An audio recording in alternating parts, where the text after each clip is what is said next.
રાઠોડ પિન્ટુ છે અને હું ધોરણ 8 માં અભ્યાસ કરું છું.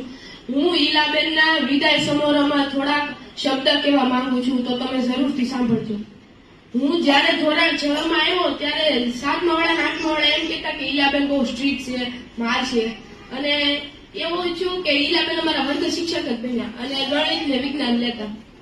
પેલા પીડીએલમાં મને એમ બહુ ગભરાટ થતો કે ઈલાબેન મારશે, તો એવો ગભરાટ થતો.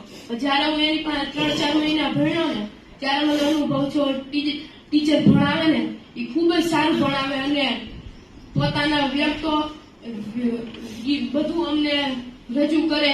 પોતાની જે જીવનકળી હોય એ અમને પણ ક્યારેક વ્યક્ત કરે અને ખૂબ સારું ભણાવતા. જ્યારે કોઈ શિક્ષકની વિદાય હોય ને ત્યારે જે શિક્ષક ન ગમતા હોય ને તો એની મનમાં તો એના હૃદયમાં કે એના આંસુમાં આંગુડા લાવી દે. તો એવા શિક્ષક ઈલાબેનની વિદાયમાં મને ખૂબ દુઃખ છે અને આઈ મિસ યુ ઈલાબેન. અમે તમને બહુ જ યાદ